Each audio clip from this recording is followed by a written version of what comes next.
This week on the Grand Theory podcast. This YouTube, do we got a clap?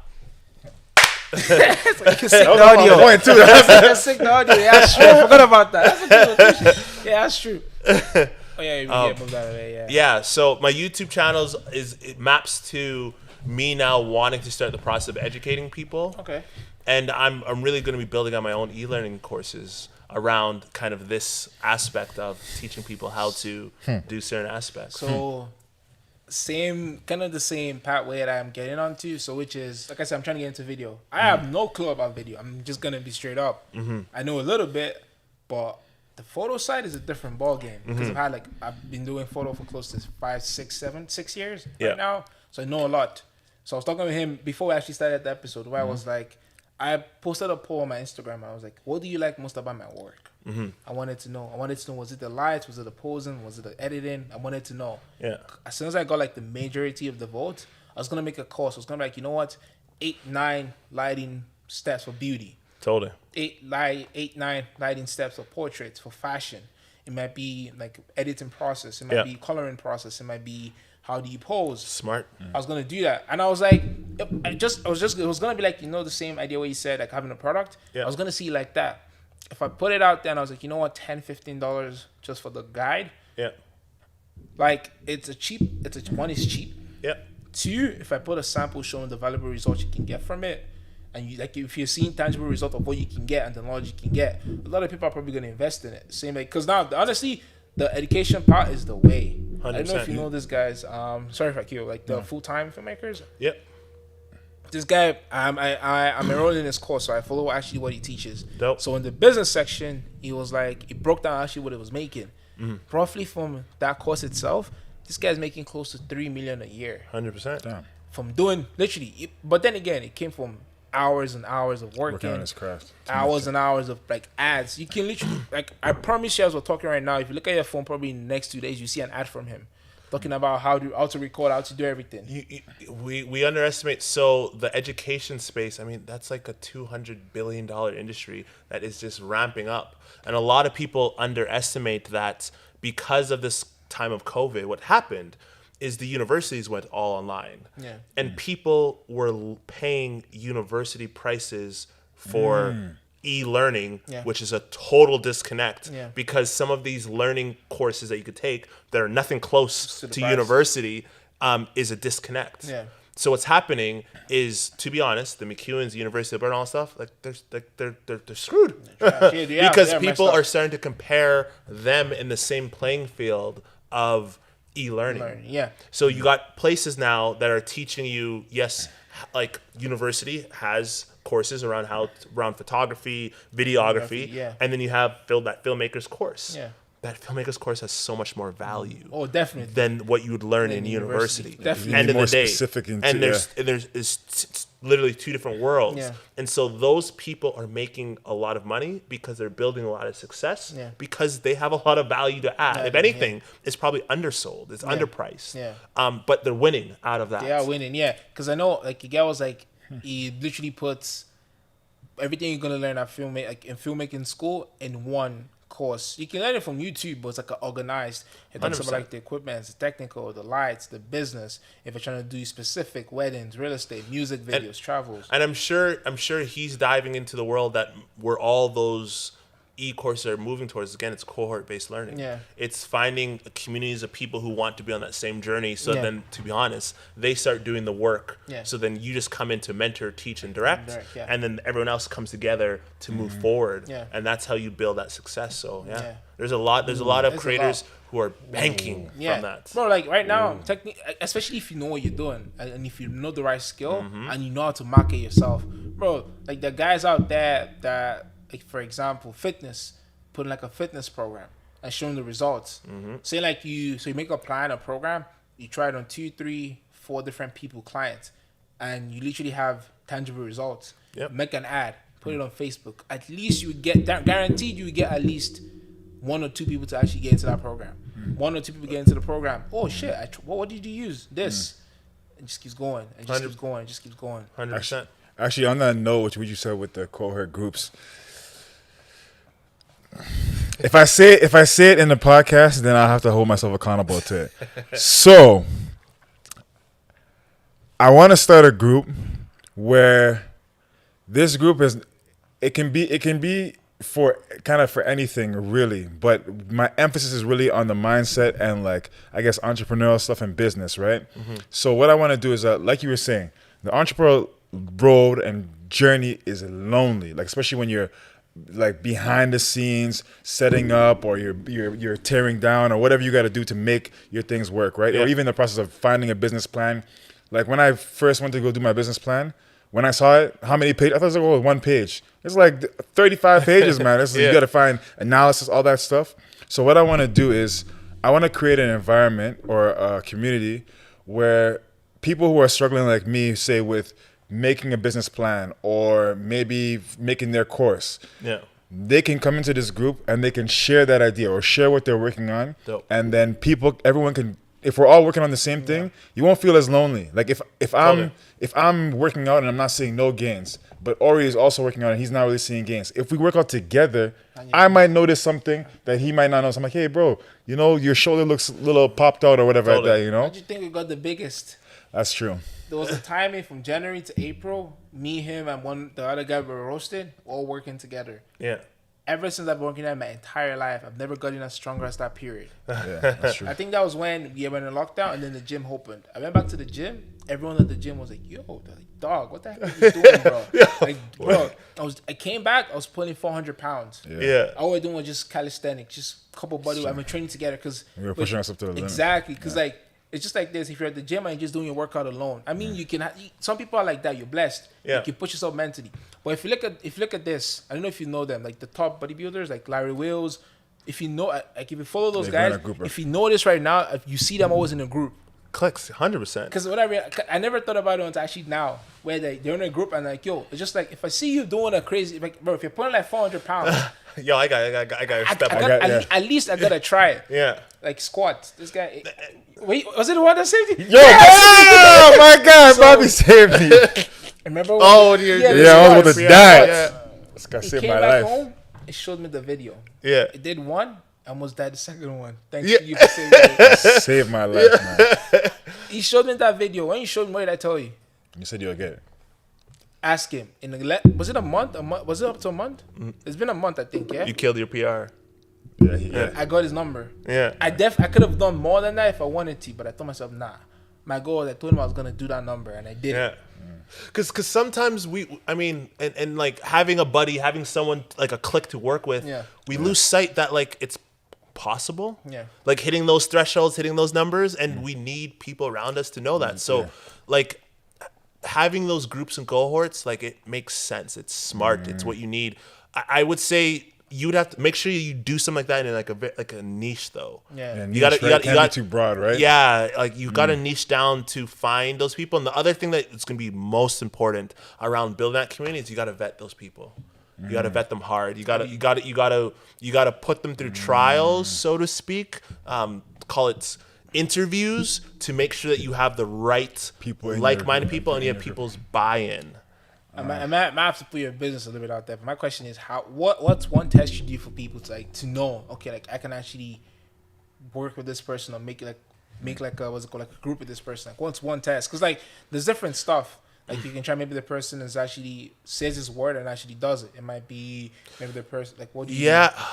That's a good question. It really depends on what it is. So end of the day, you got to have like a conversation. Yeah. I think based on people's conversations, you do get who they are. You get that energy, and sometimes you get that, I don't know, I call it that energy or that essence that like, is this person real or are they fake? Are they straight up talking shit? Yeah. Or are they real? Yeah. And then from there, like you can kind of tie in from that conversation, from the work that they've produced and what they've actually done. Yeah. Is there a fit? Yeah, that's true. Some of the worst people I've met are those people who just talk shit and talk a big game but don't deliver. And so you know how they speak and you know their energy, and sometimes they'll say or they'll try to like make like a jab at something. And it's like, yo, like, that was unnecessary. So we don't vibe that. I don't think we're gonna click in that level, and so maybe you're not for this, you know. And so there's nuances like that, and I think again the one thing we just have an actual conversation, in some shape or form. Like I mean, Akil, when we finally had to sit down and we had a conversation, I think you were able to get some context about me. I got definitely some context about you, and so too many times we sometimes miss out on that conversation. We think people's like yes, there's some great people who have some great body of work, whatever that may be. But they might be dicks, you know what I mean? And so, you can't just trust the work. You got to also see who they are as a person. Because I'd say I'd rather go with someone who has, call it shittier work or not as good work, but damn, they're like totally open to new ideas. They're down to collaborate. They're willing to put in the work. They're willing to learn and grow. All day, every day, over someone who's quote unquote a professional and is one of the top, but is a complete dick. Hell no. For what? Yeah, that's true. For what? That's true. That's why I always tell him like I never try to sell myself when I'm doing like photo shoots. I never do. I think it was Tiffany. I was having a session with her. She didn't know. She never saw my portfolio. She never saw what I did. She's like, oh yeah, I'll take the picture for you. I was just going pa. Then she saw the pictures on my camera and she's like what? And I was like, oh. I never told you my work. I never showed you. So, like, that's why I told myself this. No matter wherever I'm at, no matter what level I get to, I always try to stay humble. 100%. Because like, you were in one place before then. Now you're in another place. That's why I always tell myself, I have the mindset where if someone comes up to me and I see you have the will to learn something, I don't care. I'll share it to you. Like, oh, this is how I did it. Oh, this was what I did.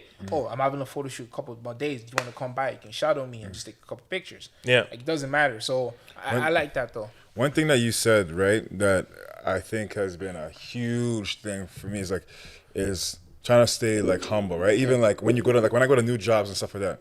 Like when I went to this new job, right? And the guy asked me if I have forklift experience. I can be like, yeah, I have forklift experience. But I'm like, still show me. Still show me how to run the forklift. Bro, I've been on a forklift for like 8 years. Like, I know how to run the forklift. But it's like, what I noticed even especially in electrical, like when I was doing electrical, especially in electrical, is that like, if you act like you know everything, like if I'm like, hey, if Bobby's like, hey, you think you can actually put the camera this way and it will actually be better. I'm like, bro, I already know that. Don't worry about it. I already know that. I know. No, okay. And then maybe he might notice something and he was going to tell me, but because he's like, you know what? He already knows. So I won't tell him. I won't say nothing, right? Totally. Whereas if you play stupid, even if you know, like, even if I know, right? I know, okay, I can change the lighting, but you say, yo, you can do this, right? You can adjust it and then go up like that. And then I'm like, oh, okay, cool. I didn't know that. Right? And even though I did know it. Then sometimes he might tell me something that I actually don't know. 100%. And they're more willing to, like, people are more willing to help you if you're not like, oh, I know everything. Totally. So like that's something that I've learned, and that takes you far, man. If all the jobs that I've gone to, I've been able to learn new things and connect with different people just because I'm not trying to act like I know everything. Even if I did know the thing at the time, I'd be like, oh, that's cool, yo. How do you do that? How do you sweep that? Oh, that's sick. I never swept like that before. You know? But that's such a great mindset. And then but then I also cautious both of you to say like still own the work that you've done. You know what I mean? And the skills that you have, because sometimes straight up no one knows truly you. So it's all about you just saying like, yo, actually, like, you know, I know I'll do this, and this in case you need this and this is done. So like what it is. That's where that communication comes in. That's something I have to work on actually. Because I think straight up as black people, as black men, I think we sometimes downplay our skill set and we downplay the value we have to bring to the table because we're used to straight up sugarcoating like it's like it ain't shit. But really it's heavy.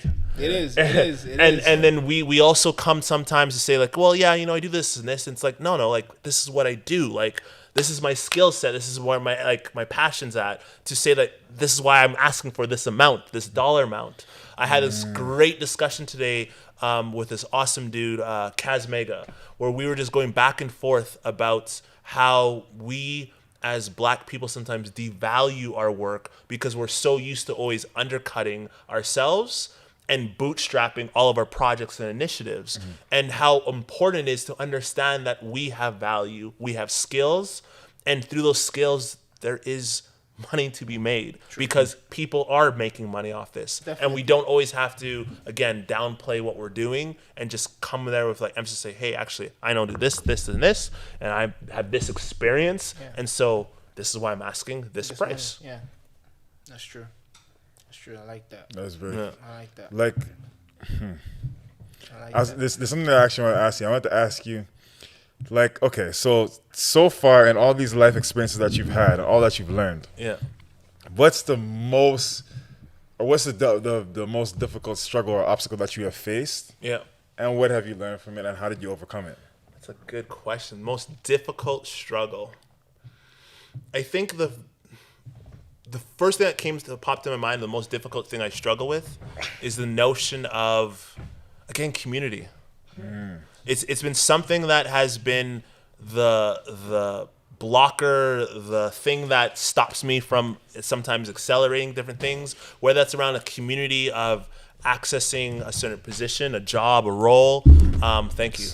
Whether that's around community from just the people around me to support my projects and initiatives, that has been a forever challenge. And so the one thing I learned about this notion of community is it comes down to having these moments of one-on-one relationships and straight up coming into each relationship with no expectations. Like, I'm not expecting you to do something for me. And when I do something over the top, when I do something that's in your best interest, I have truly no expectations of something in return. Like that variable, again, is another cliche, but it is everything, because there's that notion that be careful because people will use you, but there's the other side of that, which is if no one is using you, it's because you're useless.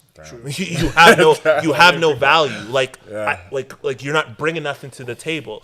So I have obsessively try to be at times the dumbest person in the room to take all this knowledge and experience and make myself uncomfortable while trying to surround myself with people who are outside of my circle, who are outside of my influence, so that I can grow my presence, grow my influence, grow my relationships.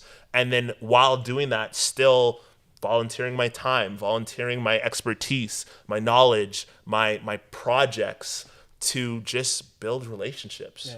To develop stuff. And so that has been my constant battle is community. And like that has translated to the notion, again, as through university and going to my business, to be honest, growing up with those two organizations, I loved what they're doing, but I was like, how do I get to know more Black people across Canada? How do I get to more Black people who are creators or in the video space or the photo space? To be honest, how do I start to meet other smart Black brothers and sisters across Canada? So I remember I was invited to go to Ottawa to celebrate Black History Month. And I was like, let me take advantage of this. So I went by myself, didn't know a single soul. And it was such an amazing, mind-boggling experience. Got connected to this organization called the Federation of Black Canadians, where they were presenting what their goals and plans were. And I said, hey, I would love to be a board member. I went over the top to like your story, engaging them, dropping information, saying, hey, I would love to be part of this. What can I do? And then that has brought and opened up my doors where now I'm connecting and helping out different Black Canadians across the country, learning about so much information that's coming for the Black community, about the Black culture, learning about so many challenges, learning about so many people who are overcoming them, like the whole nine. And that is all about the pretenses of community and trying to foster that and grow it from a national lens, grow it from a regional lens, grow it from a municipal lens. And now all I want to do is double down on that. It's like, how do I build relationships and how do I build deep relationships? Not just surface level where I know thousands of people or hundreds of people. Who cares? No, how do I know like the right people and know them, like have a relationship with them and grow that? That's my goal. You go. See, it's something that I really like is like, if you notice what he said his struggle was, he said his struggle was in the community and being able to connect and network with other people, right? But the thing that he did was he like leaned into that uncomfortability, into like asking to go on boards, like to go in a board where he'd be having to put himself with a whole bunch of people where he might not even be the smartest person in the room. Where I definitely was not the smartest person in the room. Exactly, right? And you know, like, I don't care what no one says. You know, if you go somewhere and you know you're not the smartest, like you're not the smartest person, you feel like you're like, you know, One, like I shouldn't even say anything. Like they ask questions or something like that. I shouldn't even answer because I might say something that might seem stupid. Yeah. So, like for you to lean into that uncomfortability, that's huge. Like I love that. Like that's the one thing I really taken away because like you leaned into that, whereas you could have just been like, you know what? Even though I struggle with this thing, I'll just work here and just kind of build it slowly and stuff. But you fully you went there by yourself, which is like to go there where you don't know anybody, right? Not even one person. Not even one. I remember, and like again, I remember sitting down, like again, I was like just like by myself. So like you feel like a loser because like you're walking around the place, you're trying to get eye contact with someone to like see like don't click. Are you? They're looking at you like I don't know you. Like what are you doing here? And then like I'm just like walking around the place, and it was hard. Yeah. But like in that, and again, I'm extroverted, so like as much as that was scary, that situation, I'm still extrovert. So like I still liked it. I still enjoyed seeing different people. I still walked up to some random groups. It's like, yo, this was like, my little random 2 cents. But it was very uncomfortable. And it's important to, I don't know, sometimes lean into some of your weaknesses. And again, when you see that opportunity, I don't know, just double down on it. I really think, end of the day, the only thing that sets us and really hold us back on whatever you're trying to accomplish is, again, I go back to this notion, but when I say community, I mean having those accountability partners, having more people around you who have other expertise so that when you come together, you have those go-tos. You have your, the cliche of business. Your best friend should be an accountant, someone that's your banker, and like those should be your best friends because they're the ones you always go to. I went out and tried to learn and meet as many accountants and people that are in that expertise because I suck at that. I made so many friends who are lawyers because I was never going to go down that stream. I don't care for all that jargon, but I know it's important. So like it's kind of about that network, that collective, that community, the people that look like you, the people who don't look like you, to combine and connect with, to open up your opportunities. And I guarantee you, if you were to do that in whatever frequency or consistency, watch how suddenly, depending on whatever the hell you're trying to accomplish, you'll get opportunities. Watch how suddenly when you broaden your community, the one at bat that you're looking for a client or a project, or the one person that you're hopefully that can connect you to that, I don't know, that unlock, that position, that job is suddenly in that network. It's everything. It's everything. Not a bad answer. Bro. Because like I think from biggest time I've really learned is like it took me a long time to actually learn it. I think it was when I actually started the podcast that I started actually really knowing the value of networking. I never really I was like, oh, just trying to do it on your own. Once recently when I started like, yo, knowing the right people and having the right group around you it changes everything. 100%. It's just like I think it's a common saying, which is, how do they say it? If you hang around five poor people, you're gonna be the sixth poor person. Yeah. If you start hanging around 6 rich people, you're gonna be the 6th rich person, something like that. So it is true. 100%. So yeah, because you by default are like the 5 closest people around. Like let me examine the 5 people closest to you, and I know you. Yeah. I know exactly where you'll fall into. So I have a question for you. This is gonna be a very good one. How, especially in this current situation that we're in with COVID and everything, how do you network? Still, like online. So you just slide in? Between sliding in the DM. It's funny. If anything, it's easier and better now. Yeah. That's true. And the reason why I say it's easier and it's better now, everyone's behind a computer screen. That's true. So right now, while everyone's behind a computer screen, especially right now, you can kind of access everyone because everyone is behind. They're on their phone in some shape or form. You can drop a DM and then interact with them, ask them questions. The other component, there's so much online events. There's a ridiculous amount of online events. And to be honest, a lot of those are not really well attended. Yeah. So to jump on one, depending on what the hell whatever you're doing, is you're immediately, and if you participate and engage, you're immediately stand out from everybody else. Yeah, 100%. Yeah. So again, I've talked to you about this cohort learning stuff because I have connected and been working and connecting with people from all across the world who are in the same lane on the same path as me, but in different parts of the world, and I am learning so much. I am accelerating so much, and through all of that, like half the battle is just showing up. just showing up and carving out those little niches and carving those groups. And a lot of these events and activities, to be honest, are free as well. That's true. Yeah. Because that's the funny thing. yeah, they're all and they're free because they're like, hey, well, this conference is free because it's digital and it costs us nothing to do. So it's just come attend those. I guarantee you're gonna get so much information, so much valuable stuff, but you just gotta show up. That's true. Maybe. Show up. Just gotta show up. You know, one thing that's actually you made me think is that when I was injured with my injury and I was back home in the Caribbean, what I started doing, because I had all these ideas for what I want to do with Island Grind, and I was like, man, I'm just gonna start reaching out to people because I was thinking about the podcast from since then, right? Yeah. And I kept thinking, I was like, okay, let me think of some people. And I remember like what you were saying. I literally what I would do is like, I would go to people that I thought were cool or inspirational, right? Then I would comment on their on their post, and then I would go to one of their followers, and then I would comment on one of their followers, and then I would message the person, like whoever I wanted to talk to, I would message them. I'd be like, hey man, I saw your thing, I saw your post, and then I would talk to them, and they would be like, oh, that's cool, yo. And then I'm like, yo, you know what? I want to connect with you, man. Like I want to just get to know you, hear your story. Yeah. And then there's a guy, I think his name was like Marco something. He had like his injury was like similar to mine. He was on a skateboard. He like tore his whole whatever. But like, I was able to connect with so many different people just from that. And I stopped. But now that you said that, it made me just like think about it. I was like, oh man, I used to do that. And I'm gonna go back into doing that because it actually just made me think about that. Because like the worst I could say is no. It's like when you're talking to a girl, bro. Yeah. She could like. Yeah, you could like, yeah, okay, you want to get the answer, the satisfaction of like Harry saying yes, or like I'm feeling you. But dog, you didn't have her to begin with to start, and so you're not losing nothing. Like, Totally. Yeah, you're not losing nothing. But this is from my own end though, which I think my head's kind of switching is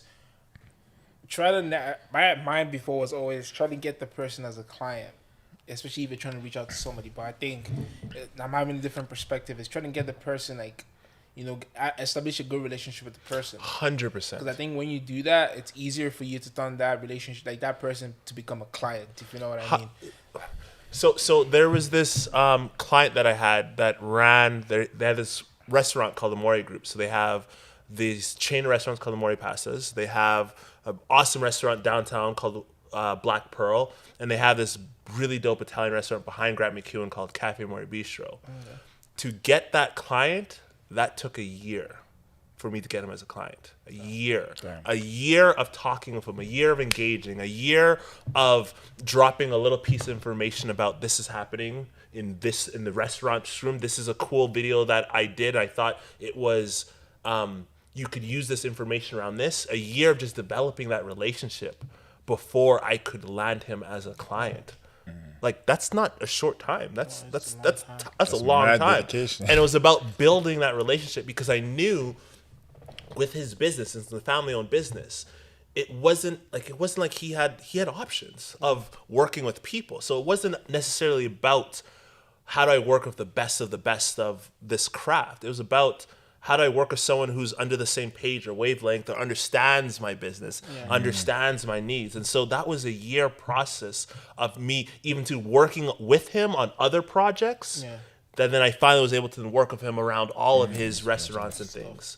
So again, it's about building relationships, not landing them because I mean, have you guys heard of Gary Vee? I'm sure you've heard of Gary Vee. Yeah. And Gary Vee has that cliche of like, it's not like you're not gonna like hook up with someone the night one off the hop. Like you have to like wine and dine them. So same thing with like clients that you're seeking. You gotta wine and dine them. You have to make sure that you understand them and like you care about what they're doing and truly you understand their industry. And the only way to do that is through a relationship. Yeah.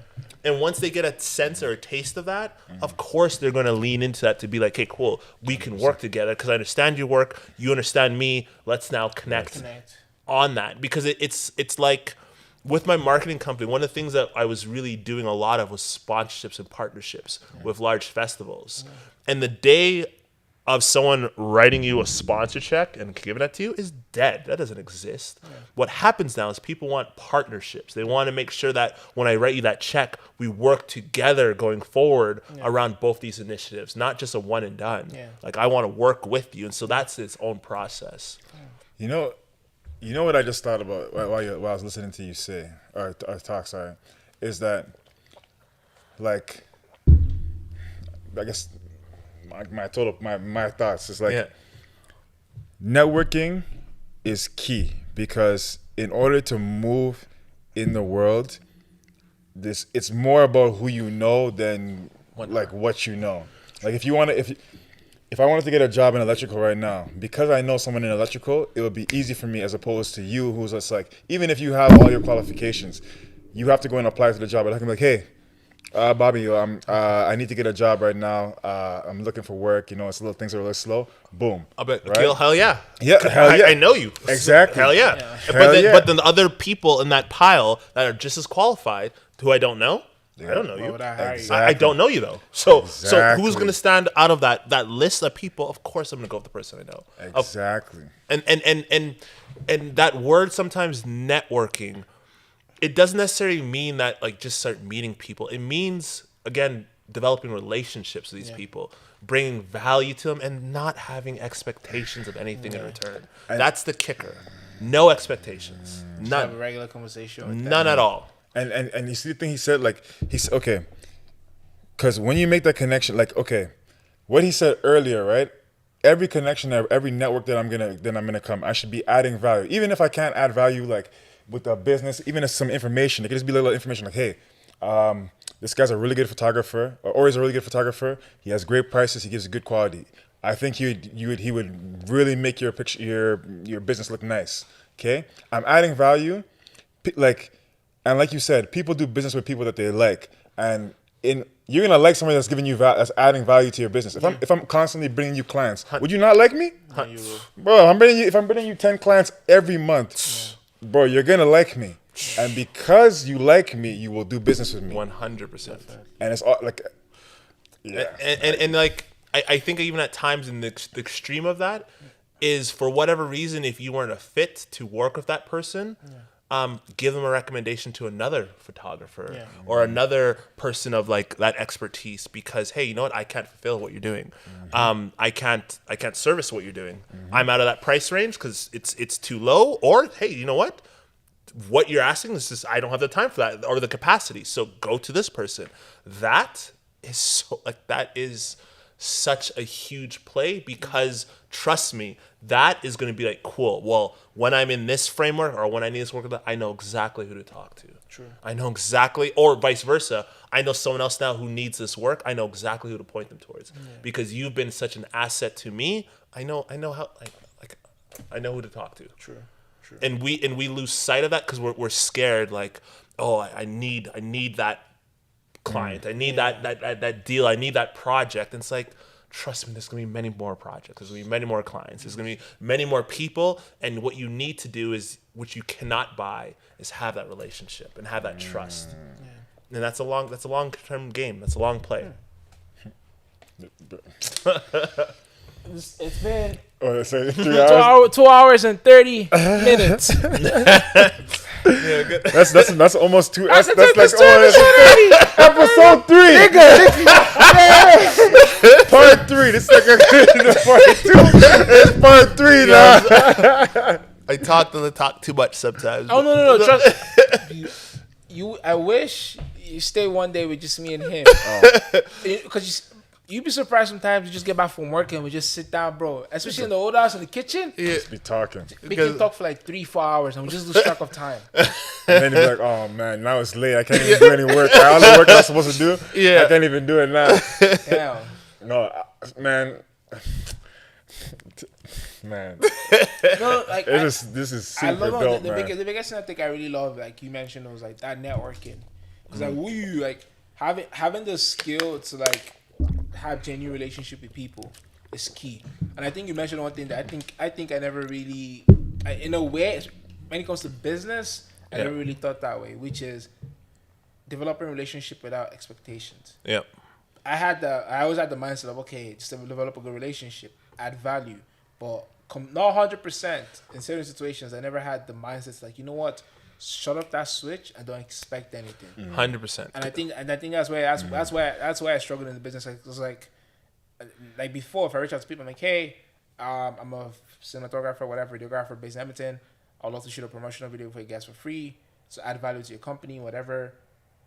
Most people are not gonna reply because like, yo, I don't know this person. 100%. But if I'm like, hey, I love what you guys do. I definitely love to network with you guys and just get to know you guys as a brand for who you are and what you do. Like, keep doing what you're doing. I love it. There's a usually I'm probably gonna reply because I'm like, yo, thank you very much for that email. I appreciate it. 100%. Bro, It's two different approaches because one is coming from the side of like, well, you're only saying that because you want to work with me or you're looking for like work. Work, yeah. Other one is like, hey, yo, thank you. Like, I appreciate that compliment. Yeah. Hey, what do you do? Hey, let me check this guy's profile. What does he do? Oh, he's a photographer. Oh, he's a videographer. Yeah. Huh. Do we need one right now? Yes, no, maybe so. Who knows? But like, we'll check back. Yeah. Like that game now spread out for the weeks, the months. Yeah. Totally different when you do might put in that ask of like, let's work on this project or let me do this thing because I've seen you around and we lose sight of that opportunity because that's two different style of an approach. Yeah, because like I know there was a time my emails I'm always like, hey, I'd love to like I usually just say, hey, introduce myself, talk about what I want to do, like the values I want to have for them, and that's it. But I tried something different. I went to like somebody's DM. She's a gym owner. I can't remember the name of the gym. And I just reached out. So I was like, yo, hey. Because I saw her profile. Like I went through her stuff. I was following her stuff. I saw she had her own gym she was running. I saw she was big into MMA, which I am. And I saw I think she was right now, she was struggling through some health issues or whatever. Yeah. So I saw two stuff I was in common with her, fitness and MMA. So I based up my conversation off that. Smart. I was like, yo, I love the fact what you're doing in the fitness industry. And I was like, yo, I also love the fact that you're into MMA. I think she was training, is he Cowboy Cerrone or something like that, as an MMA fighter. I was like, yo, I love that shit. Like, yo, I love it. So I gave her the compliment. I literally, it was like a genuine compliment. Yeah. And then like, oh, I wish her the best in what she was going through also. Dope. So I initiated that conversation first, had a back and forth conversation, and then I was like, okay, you know what? I think it's a good point. Which was kind of, I think it was actually a good one. Yeah. Then I brought up like, yo, I love your gym, whatever. I love to offer this, and this, and this. Yeah. And the reply she gave me back was like, hey, thank you very much for all the compliments, whatever. Right now, I'm not in need of it, but when I am, I'll let you know. Totally. And again, that's such a better approach versus I'm sure if you came out strong at the top, it probably either might be ignored, or just be like, no, yeah, no. Yeah. And the only thing I would comment to give you, if I was to give you some constructive feedback, is just kind of based on that. I would either offered her like potentially like a free shoot, give her a taste of that, or what you could have done also is work with someone else in her gym and ask if you could just take a shoot for this person in the gym so that she could see the work and be like, hey, by the way, I'll give you the copies after of this person just for if you want to promote your gym. Yeah, I agree. I never. The one that actually gave me to that I really like, I managed everything. You gave a lot of jam, but one that really stuck to me was I never really actually thought about like, yo, should the product, like shoot something? Say for example, I'm trying to work with, I'm just giving a big theory-wise, Adidas. And I'm like, you know what? Shit, I have this Adidas footwear. Let me shoot a product video for them. I'm just giving an example. And I sent an email to Adidas. I'm like, yo, I shot this for you for free. You can use it, no whatever. If they see that, they'll be like, yo, shit, if we can create this not on the budget, you shot it. Just imagine if we give them a budget to work with. So 100%. I never actually really thought about that. So because that like the thing, I was listening to a podcast. It was it's called The Daily Grind, I think. I don't know if it's still in activation, but it was by Colin Morgan, and it was he interviewed this guy, and the guy was like, when he works with people and he adds value, he goes above and beyond, like way above and beyond, like irregardless. And one thing that you said from even with the message that you sent to that lady, right? I had a friend who shout out to my boy Derek Sinto, right? Who he's on Netflix in the TV show Firefly Lane. Firefly Lane. And he I had another friend who was also trying to get one of her friends into the acting space, right? Yeah. So I was like, you know what? I'll talk to my boy and you know, get connected, you know? Connect those dots around. And connect those dots. And so when that person messaged my boy, he just went straight to the point. He's like, oh, yo, how did you get into this? What do you do? But he didn't even like. He didn't say like, "Yo, I saw your show and like it was nice." Like nothing. So like respect. And by the way, this is how we're introduced. This is how we know each other. Oh, exactly. So what happened then to that? So then they looked by my boy. I was like, "Yo, so how'd it go?" You know, he's like, "Cause the person asked me, he's like, oh, I didn't hear a reply back from from the guy." Yeah. So then I asked my mom, I was like, "Yo, what's up?" He's like, "Yo." He's like, "Bro, you know what?" He's like, "Yo, I got mad respect for you and I got all love for you. But he's like, "Yo, that guy, he came to me the wrong way, man." He's like, "That guy came into me with he didn't even say like, yo, what's up? What's like, up?" Hi. Like, like I've been grinding to get this. You want me to give this information to you for free? And you didn't even approach me in the correct way. And I was like, you know what? Bro, I have no problems with that. You're 100% right. And I was like, yeah, I got no problems because you can't, like, I can't just be like, yo, Ori, show me how you do all that stuff with the videos and stuff like that. And not like the only reason that I would want to know is because I can see that you have skill in that thing, right? Like I wouldn't just ask you if I didn't, like I wouldn't ask somebody that I didn't want to learn from. I'm not gonna ask you if you're making bad videos if I could learn from you how to make bad. Like I'm not. True. So I should give respect when it is due and appreciation for the skill. Because even if you're making bad videos, I know it takes time and effort just to do those videos 100% in the first place. And I would argue like that's such a ballsy move, to like just come with that, and that is kind of coming with expectations, coming with like, actually tell me, like, and tell me. When it shouldn't be like that. It should be like out of like almost gratitude. It should be coming out of respect and love to say like, hey, like I'm just trying to make it out here too, and like like give some context,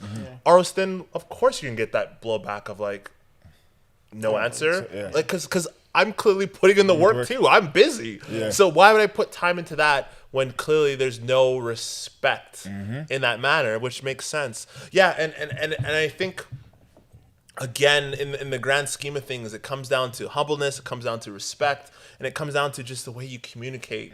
Because we undervalue that sometimes, that even if it's a DM, you can still come correct in DMs. So like you can still like there's still a way to not hopefully get ignored, and then also when you do get ignored or you get the no's, still keep going.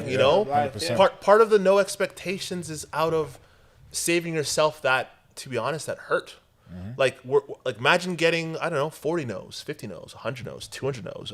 Are you done now? Are you gonna now put your passion to bed, or are you gonna keep going because you might be just around that corner? And so it's about really truly having no expectations, because it is a forever perpetual game of asking, bringing that value, bringing that respect, and just keep on trying, because you have no other choice. And that's very, very true. Like literally, Nipsey Hussle says, like, Nipsey Hussle is my favorite artist, like my favorite artist, and he says like there was no secret. Don't worry, there's no secret. I know you won't be able to export that,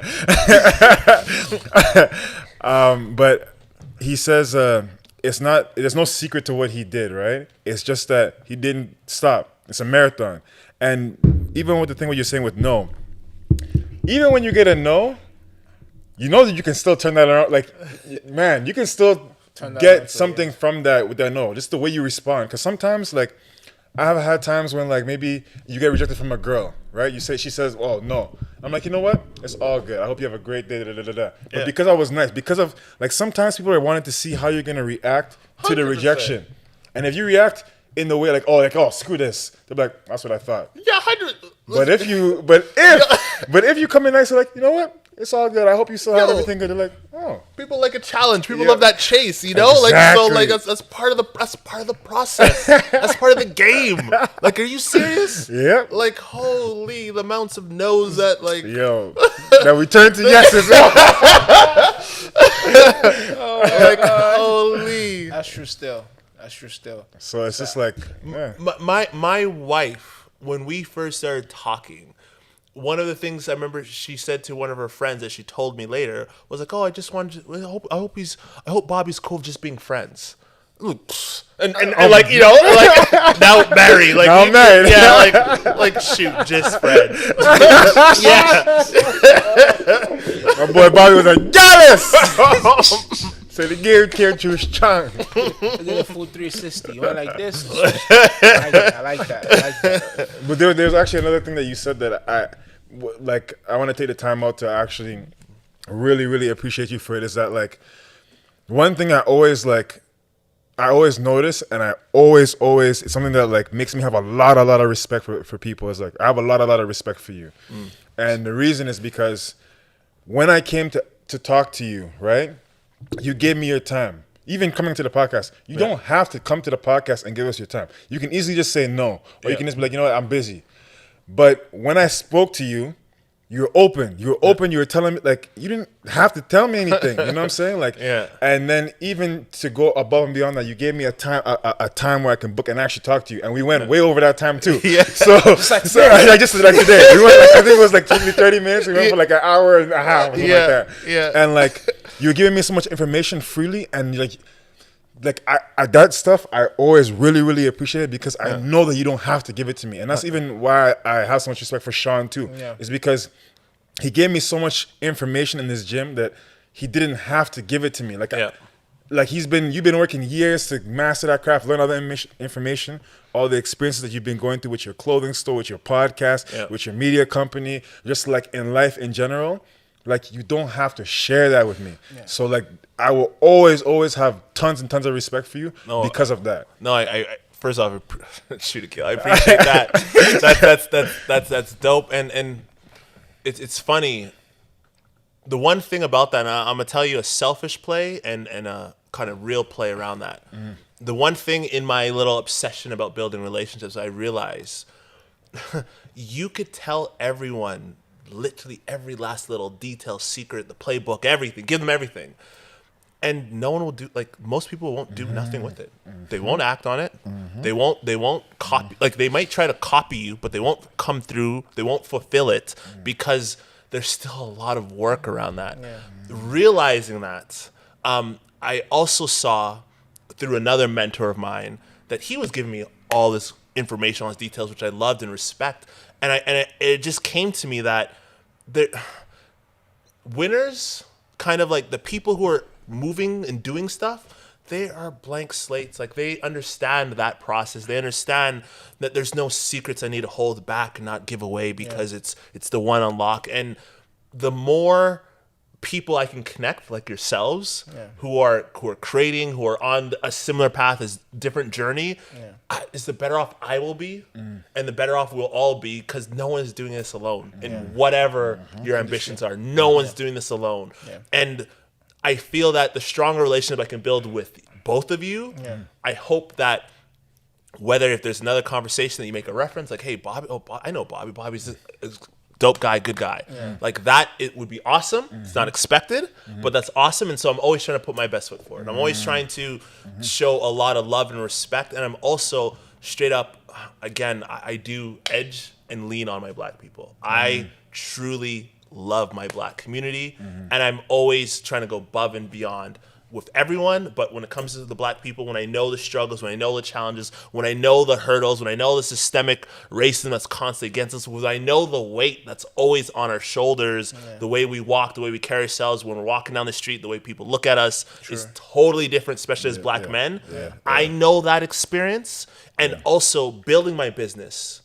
Being a black man building a business is a total different world than on paper building a business. It's a different way you got to conduct yourself, the way you connect with people, and the amount of racist actions it's another bottomless pit. That's a whole different discussion. Because of that, whatever episode because of that, I always like invest in that. I see myself in you. I see myself in everyone, and I try to just go that much more above and beyond. I like that. No way, episode 4 we're gonna be episode 4 coming out. Yo, honestly, we're just gonna have to have Bobby back, because we have to stop, but we're gonna have him back. But I have the drum roll question that we have. It's your turn today. Oh yeah, yes. The drum roll question that we always have on the podcast. Bobby, you dropped, man. This guy dropped so many gems. I don't know what to say. Like, hopefully we can export. Good, don't worry. But the question that we always ask is, what is your theory of the grind? So something I said to you before in the past. Love what you do. the trick and the ebb and the flow when it comes to grinding is, if you're grinding to the point it's because you don't like it, you don't love it, you're not passionate about it, it is a grind that you're just trying to push through. It cannot be that. That should be an indicator that you either got to shift or you got to work with other people who they love that to kind of build out that process. And truly, you got to love what you do. You got to love the process, not the final picture, not the final end result, not that final product, but the process. And so, like, my grind theory is fall in love with the process, with the struggle, with the downs, with the ups, the whole process, because in that's where success lies. Word. That's a bar right there. That's a bar. Yo. Right there. Yo, listen. The episode is done for now. But we're going to have Bobby T back on again, man. We're going to have him back on, bro. We're gonna have him back on. There's so much you could dive There's so into much, right bro. now, We're gonna have him back on again. It's 11, 12 p.m. Yo, we started at 8. 8 o'clock. At 8. Like, really? And it's not even that I want. Like, it's not even that I just have to go to work. I gotta do other. Like, literally, that's all. Honestly, you know what? If it was a Friday, it's over. It's over. But it continued. I think it would have continued. Like, literally, Definitely. you would have to look. That died. This died. That died. No, the thing is, this can't die. Oh yeah, it's plugged in. Plugged in. Oh, we're set. We're set. We're set, but the thing is, Hard drive filled up. this is the first episode we're ever doing that the camera actually dies. That's crazy. And it was Both. It's not one, two. Both. And I'm gonna have a phone recording. We got a phone recording right now. Probably gonna die soon. Man, this honestly, man, and to think about how it started, right? And look, and it actually teaches me, teaches you guys as well as a lesson, right? Say it.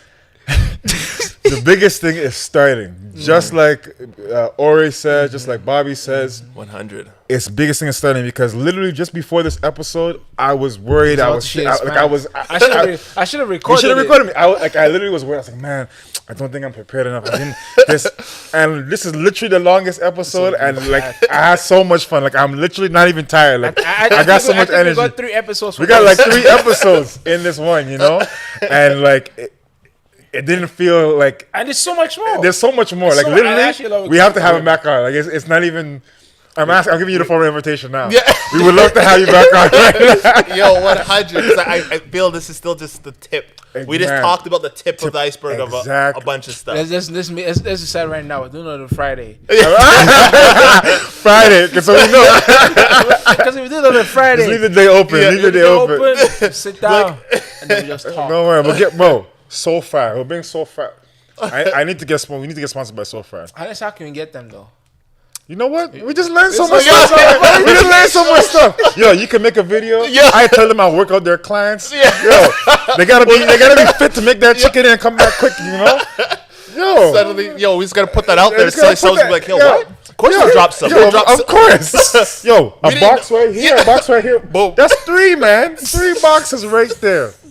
You can open the box. One box can be open. One box can be closed. The front, like, man, you're videographers, man. We'll have a camera there, camera. Yo, done. Listen, done. So far, you already know, barbecue flavor.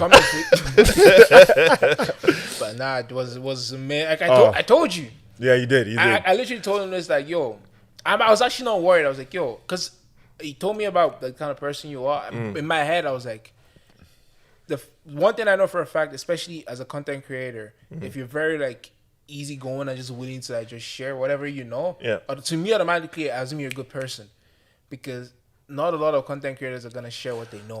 No. I know that for a fact. Nope. Yeah. So as soon as I was like, nah, bro, I was like, yo, bro, it's gonna be a good interview. I'm not even worried. I already know it's gonna be a good conversation. Yeah. But bro, I literally, after like 30 minutes in, it switched from a podcast to just talking.